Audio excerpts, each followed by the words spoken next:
El momento más dramático e interesante que hoy recuerdo de todo mi viaje al Tíbet en 1939 fue cuando me hablaron del chamán vidente, el hombre que leía el futuro. Un hombre analfabeto, pero que leía en los astros. Quise encontrar a este hombre para conocerle. En Nechón, además de su pequeña casa, estaba su oráculo, su templo. Recuerdo bien que para él era esencial vivir completamente aislado y no tener cerca a lamas o sacerdotes, sino solo a un sirviente. Cuando, después de intentar persuadir durante mucho tiempo a su sirviente, fui recibido por él, observé que en la casa y en la especie de jardín que había alrededor vivían muchos animales, sobre todo muchos gallos. Y me di cuenta de que solo se cuidaba de los machos. Hablamos. Me pareció un hombre normal, si es que entendí bien lo que el intérprete intentó traducirme. Me pareció una persona espiritualmente muy elevada y también muy encerrada en sí misma. Y uno no se podía imaginar, a simple vista, que se trataba de un ser totalmente endemoniado. En cierto momento del día, después de haber realizado ciertas prácticas, parecía como poseído por fuerzas no humanas. Llevó a cabo una serie de rituales, de danzas, de pujas y de ofrendas, y después se puso en la cabeza un yelmo de oro que, como vimos más tarde, pesaba 30 kilos. Con este fue a postrarse ante las imágenes del rey y del primer ministro. Luego se puso a correr por toda la ciudad hasta llegar a la plaza y se convirtió así en un verdadero espíritu maligno. O sea, entró en trance. De pronto se calmó, se sentó y después empezó una nueva danza frenética. Comenzó a temblarle todo el cuerpo y su cara cambió de color. Primero se volvió amarillenta, luego gris y finalmente roja como la sangre. Entonces lo llevaron fuera, a la plaza, mientras todos se inclinaban ante él. En cuanto le soltaron se derrumbó y como un epiléptico empezó a agitarse y a golpear el suelo. Llegaron algunos sacerdotes para llevarlo otra vez a su templo de oro, al que llamaban Suklakan. Una vez salido del trance, me pareció que estaba como inconsciente. Después pude volver a hablar con él. Volví a estar lúcido, consciente, y me dijo: llegarán los hombres voladores. Habrá un desastre. Una enorme chispa eléctrica golpeará Lhasa, nuestra religión será destruida y algo terrible ocurrirá en vuestros países. En Europa y sobre todo en los países de habla inglesa y alemana.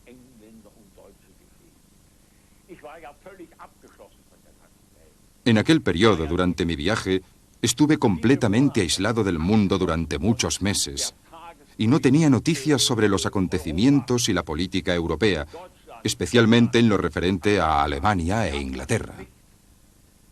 No sabía nada en absoluto y fue un shock para mí enterarme de que en aquellos días, en los días de la predicción, estalló la Segunda Guerra Mundial.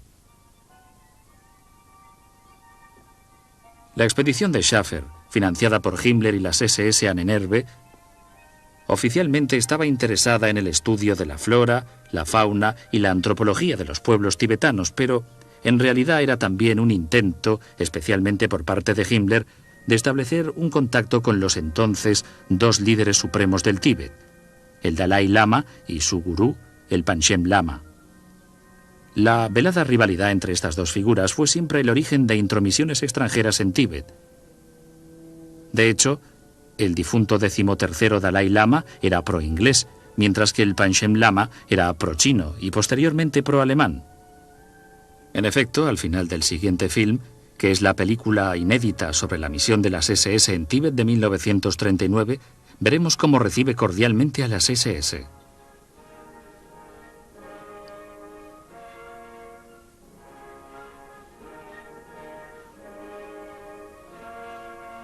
En Asia se encuentra la meseta más extensa de la Tierra, el Tíbet. Los países con los que linda temen que los autócratas indígenas intenten unir la cultura milenaria tibetana con la civilización y la industrialización moderna. Al norte del Tíbet, el imperialismo soviético intentó sustituir la antigua cultura asiática por su forma de vida. Al este, el imperialismo británico había irrumpido años atrás en el Imperio Celeste. Incluso en el sur, los británicos introdujeron un nuevo gobierno, además de sistemas económicos nuevos y desconocidos para la población hindú. Solo la parte central del Tíbet quedó intacta, destinada por sus características geográficas a ser una tierra prohibida. Su pueblo, así como sus poderosos líderes, intentaron preservar de todas las influencias externas el modelo de Estado medieval y su peculiar cultura.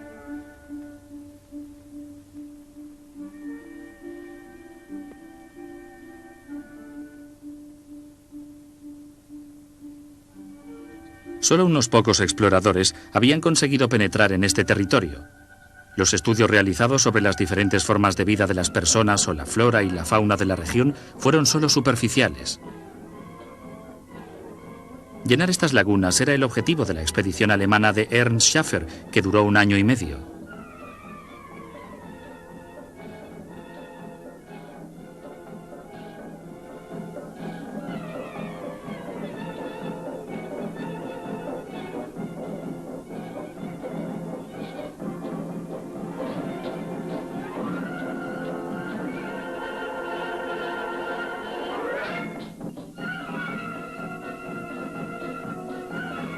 La expedición sale de India, donde por todas partes encontramos testimonios de la civilización occidental, que tuvo su principal centro de difusión en la gran metrópoli de Calcuta. Llegamos hasta las faldas del Himalaya con el moderno tren expreso. Allí comienza nuestro camino por aquel lugar salvaje.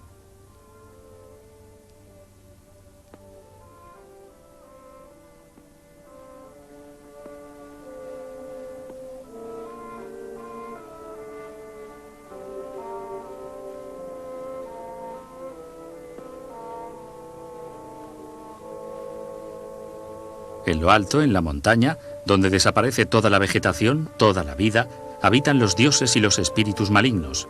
Nuestro fin es alcanzar el trono de los dioses allá arriba. Una vez al año, el Panchen Yunga baja a recibir los obsequios de la gente que le jura fidelidad ejecutando una danza de guerra. Los indígenas hacen girar continuamente los molinillos de oraciones y mueven sin parar los labios con el mismo ritmo monótono que los proverbios escritos sobre los molinos. Los guerreros honran a su dios principal con una danza sagrada. Ahora podemos ver un Aracalá, la divinidad protectora de los pastos del sur, el juez temido, el dios de la montaña. En su danza real, el Panchen Yunga demuestra su poder, su grandeza y muestra cómo reinará inalcanzable sobre las nubes durante otro año. Una antigua leyenda relata que cuando el gran dios de la montaña casó a su hija con uno de sus vasallos, le dio como regalo de boda un animal sagrado. Una maldición de los dioses pesará sobre quien pretenda desvelar el secreto de este ser peculiar.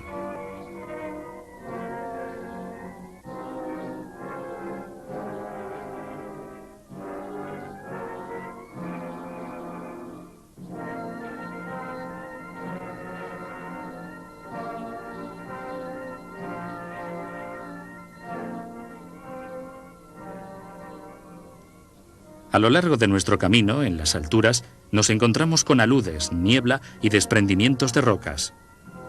Parece que los dioses de las cumbres quieran impedirnos descubrir este secreto, pero nuestra voluntad de conseguirlo resulta más fuerte que la violencia de las montañas. Tras días trepando fatigosamente sin obtener ningún resultado, conseguimos al fin matar al animal desconocido. Se parece a la tarántula del Himalaya occidental.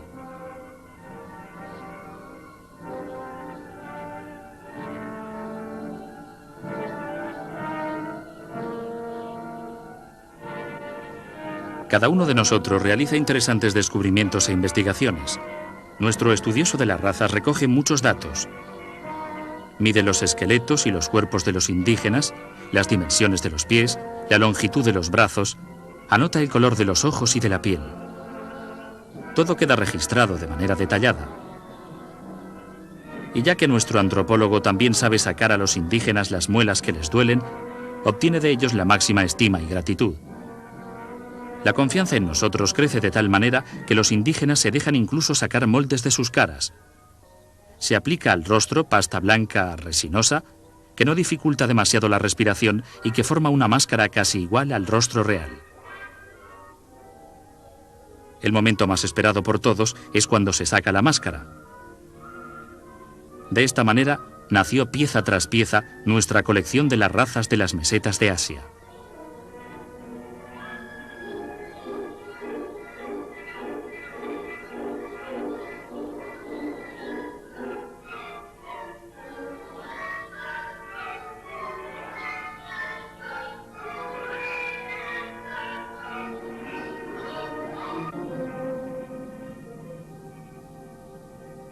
Trabamos amistad con los nómadas y los mendigos que encontramos en las estepas tibetanas.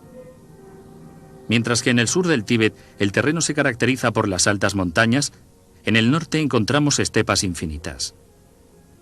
Nuestra meta y nuestro sueño es la capital del prohibido país tibetano, Lhasa. En Otra no pudimos ni quisimos respetar la prohibición de pasar la frontera impuesta por el gobierno británico. Conseguimos llegar a Dourano y establecer relaciones diplomáticas con las personalidades del país prohibido. Con la entrega simbólica del velo blanco de la amistad, se inicia un largo y difícil juego diplomático que dura meses, hasta que al fin obtenemos una carta con el permiso del gobierno de Lhasa.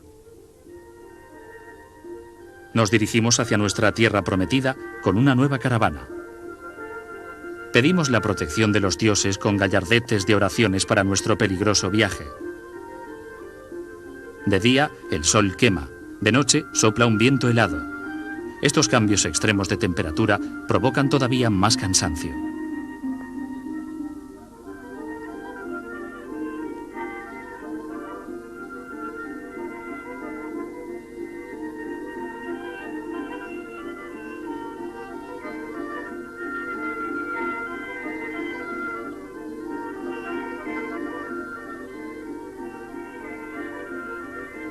Encontramos unos nómadas que, para mostrarnos su respeto, se inclinan sacando la lengua.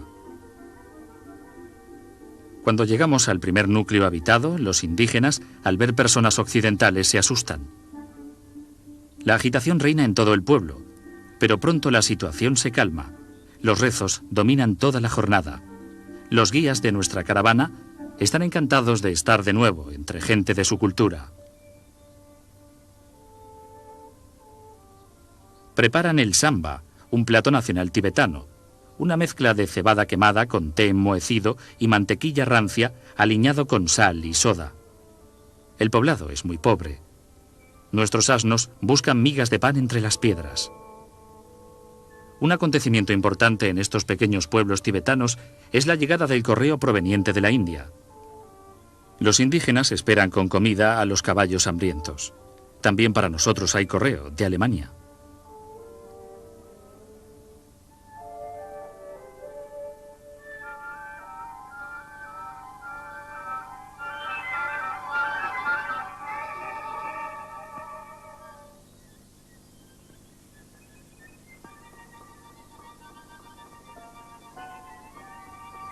En Brahmaputra, en el corazón del Tíbet, nos espera un Buda gigantesco de piedra. Las misteriosas ruinas revelan un pasado de guerras. En el siglo VII, el budismo hindú invadió el Tíbet y se mezcló con la fe tibetana y las creencias en los demonios. El lamaísmo decidió fundar la nueva capital en Lhasa. Los Dalai Lama, los jefes supremos de la religión tibetana, venerados como dioses en la tierra, sueñan aún hoy con convertir su religión en religión mundial. Por ello, sitúan la cuna de la civilización y el origen de la humanidad en Lhasa. Sobre una roca se encuentra la casa de los primeros tibetanos que, según la leyenda, nacieron del cruce entre un mono y una vieja. En los lugares sagrados existen divinidades y espíritus malignos que solo los sacerdotes dioses, los Dalai Lama, pueden escuchar. Los rituales funerarios son peculiares y lúgubres. Las manivelas de los molinos de los rezos murmuran continuamente sus versos monótonos mientras el sacerdote, con la ayuda de atributos mágicos y simbólicos, además de fórmulas mágicas, somete los demonios a su voluntad.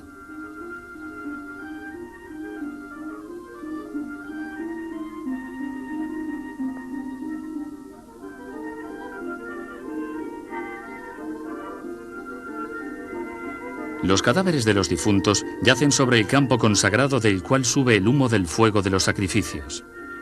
Los restos terrenos son destruidos de manera minuciosa porque solo deshaciéndose completamente de lo corpóreo, el alma se libera para posteriormente poder renacer en la tierra. Los buitres sagrados llevan a cabo esta destrucción, pero antes se despedazan los cuerpos y se machacan los huesos para no dejar restos humanos en el campo. Cuando el sacerdote hace una señal, las inmensas alas abiertas de los buitres sagrados hacen temblar el aire.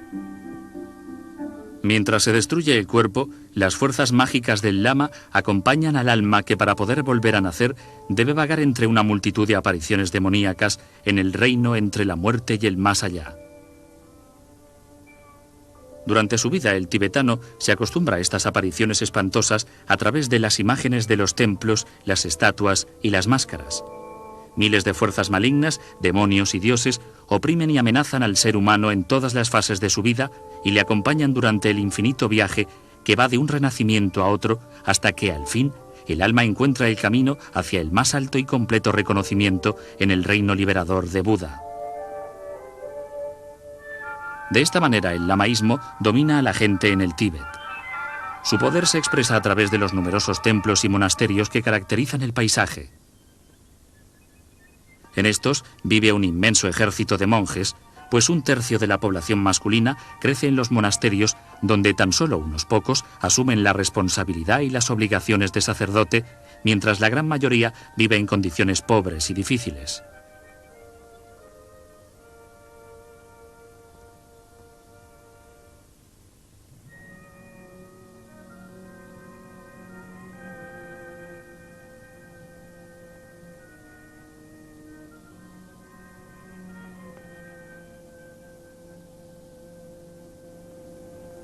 En uno de los mayores monasterios, el Tashi Lumpo, vive el Panchen Lama, la figura humana de la divinidad de la luz eterna. Por la mañana temprano, los monjes son llamados a las tareas rituales diarias golpeando las vigas. Por las colinas y los alrededores se escucha el ruido de la capilla lamaica, desde donde se llama a los dioses para la ceremonia del comienzo del día. Por todas partes se oye el murmullo monótono de los monjes que rezan. 2 veces al día se interrumpe la ceremonia. Los jóvenes alumnos del monasterio traen el té en pesadas teteras de cobre. Estos entran en el monasterio a la edad de 8 o 10 años y pasado un tiempo aprenden a hacer medicamentos con hierbas medicinales y extraños ingredientes. En los conventos más grandes se ocupan de la reproducción de las sagradas escrituras budistas, una sola obra de las cuales puede constar de 108 volúmenes. De este modo, la cultura tibetana se encuentra ligada, sobre todo, a los monasterios.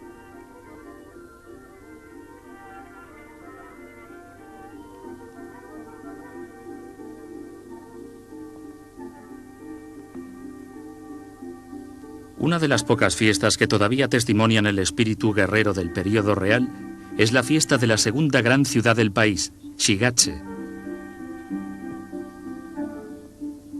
Para defender la integridad a su estado eclesiástico medieval, el predecesor del actual Dalai Lama organizó un pequeño ejército de aproximadamente 10.000 personas que armó y formó según el modelo europeo.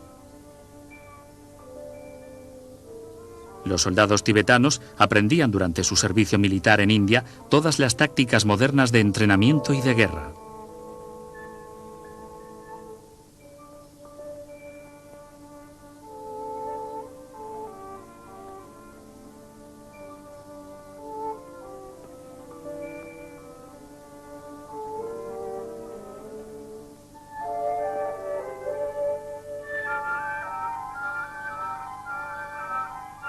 Continuamos nuestro camino por las estepas hacia nuestra meta, donde encontramos muchos rebaños de ovejas que dan a los indígenas leche, lana, carne y cuero. Sobre todo la lana, de gran calidad, es muy apreciada tanto en el extranjero como en el mismo Tíbet, donde la producción de alfombras es una gran fuente de riqueza. Uno de los motivos que se encuentran más a menudo en las alfombras tibetanas es la antigua cruz gamada. Para los artesanos que producen alfombras es el símbolo de la suerte inmortal.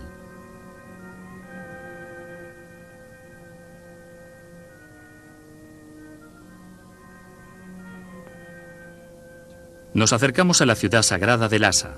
Los peregrinos se postran y tocan con la frente la Tierra Santa. Vemos una de las construcciones más altas y maravillosas del mundo, el Bótola, un castillo con 300 años de antigüedad perteneciente al budismo del norte. Lhasa se encuentra en un territorio muy fértil. De 25 a 30.000 personas, incluyendo laicos y monjes, viven en esta ciudad sagrada. Durante el fin de año se ve invadida por miles de lamas y peregrinos. 50 o 60.000 personas llenan sus casas y calles. Solo unos pocos europeos han conseguido entrar entre los muros de esta ciudad y lo han hecho o vestidos de peregrinos o por medio de una incursión militar.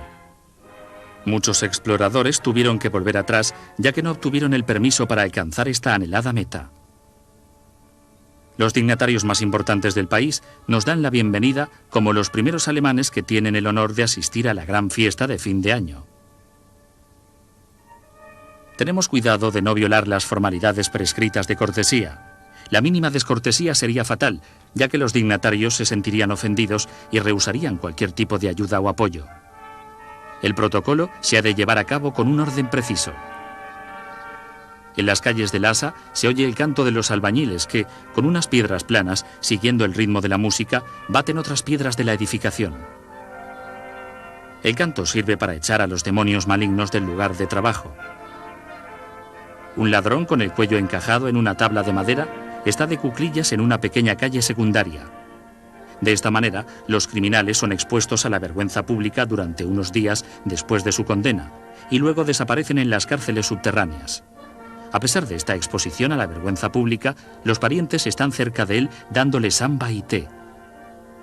Como en todas las ciudades asiáticas, también en Lhasa la vida se desarrolla casi en su totalidad delante de las casas. La población de la capital es pobre y sencilla, como todos los habitantes del Tíbet. Los tibetanos no conocen la abundancia, solo poseen una gran cantidad de tiempo, así que todo el trabajo se desarrolla con una tranquilidad casi de meditación. Incluso el cuerpo se cuida al aire libre y también la vida familiar más íntima tiene lugar en la calle. La fiesta de fin de año, sin embargo, rompe esta calma en las calles de la capital. Muchos mendigos y peregrinos provenientes de toda la provincia observan con curiosidad el movimiento de la gran ciudad. Las oleadas de vasallos se van sucediendo cada vez con más frecuencia. Así como los musulmanes consideran el viaje a la Meca como la realización de su vida, para los lamas la extrema felicidad es poder pasar, por lo menos una vez en la vida, el principio del año en la ciudad sagrada de Lhasa. En el Bótola, el Panchen Lama está presente como señal visible del poder espiritual y temporal. Los fieles quedan hechizados ante la hermosura de los techos dorados y andan hasta después del anochecer de un santuario a otro. Puesto que la ciudad no puede ofrecer hospitalidad a la multitud de nómadas y peregrinos, se ha ido formando un campamento fuera de la ciudad. Para los nómadas ladrones del nordeste del país hay un campamento aparte. Han venido a Lhasa para expiar sus delitos, tales como hurtos, atracos, etc., y para hacer que los dioses sean clementes con ellos. También los habitantes de Lhasa asisten a la fiesta más grande de todas. Se organiza una comida de gala al aire libre para los representantes del gobierno. Antes del baile tradicional de fin de año, se ofrenda una bebida, como es costumbre, a los espíritus del lugar. En una danza frenética, los indígenas expresan la pasión de los pueblos de la meseta tibetana. Para completar la fiesta popular, los dignatarios compiten lanzando flechas sobre un paño de cuero y realizando juegos ecuestres. Los dioses entrarán a caballo en la ciudad sagrada. En el Bótola se oyen las tubas y los trombones. Los lamas marchan solemnemente hacia el baile. Al final del año, los creyentes ven una vez más las horribles caras de los demonios que les recuerdan la caducidad del hombre y con las que se encontrarán después de la muerte en el camino hacia el más allá. Una danza de máscaras y rostros que hacen muecas es botada al final del viejo año. Desde el portal del templo sagrado de Lhasa, la gran casa de los dioses, sale una procesión solemne de miles de lamas acompañada por el mago sacerdote más importante del Tíbet. Todos los elementos malignos, los diablos, los demonios, todo el mal y las desgracias que en el año anterior dominaron la ciudad son expulsados y destruidos. Se saca una pirámide endemoniada. El sonido de los tambores y el fasto mágico hacen que la gente entre en éxtasis. Todos los lamas se reúnen alrededor de su mago sacerdote, que se desploma después de haber expulsado a los demonios. Ganó el combate contra los enemigos sobrenaturales. La muchedumbre, para rendirle homenaje, lo cubre con velos blancos que simbolizan la pureza y la suerte terrestre. Fueron los antepasados de los actuales generales los que, bajo la guía de poderosos soberanos mongoles, combatieron el paganismo que existía en el Tíbet y crearon el estado religioso en Asia. Ahora marchan con su ejército por la capital. De todo el país han llegado guerreros con sus yelmos, sus cotas y las armas de sus antepasados victoriosos. La procesión se dirige majestuosamente hacia el templo sagrado, donde los soldados honran a los dioses para obtener su protección y ayuda. Fuera de la ciudad, en la plaza, hay una gran excitación por la espera. Allí se reúnen también los ministros, los dignatarios y los nobles vestidos de seda. Los miembros del gabinete de Estado, en calidad de representantes del Dalai Lama, toman asiento bajo una tienda y esperan el mensaje del heraldo. Como una imagen de historia y de heroísmo asiático, aparece una cabalgata al estilo medieval y entra en la plaza de la fiesta. El heraldo ofrece una bebida en copas de plata para los dioses. Los nobles del Estado declaran a los dignatarios la fuerza y la disponibilidad del ejército. Las armas son imbatibles y fuertes, los escudos son impenetrables y duros. Los caballos resistentes y rápidos, los combatientes valientes y preparados. Los caballos dan vueltas, la gran fiesta de los dioses y de los hombres ha llegado a su fin y el nuevo año ha empezado. El Tíbet permanece intacto en el medio de un mundo turbado por la guerra. Sus soldados acorazados están llenos de aquella voluntad fanática de defender la paz de su país y de resolver con sus fuerzas y su fe cualquier cosa que el futuro les tenga reservado.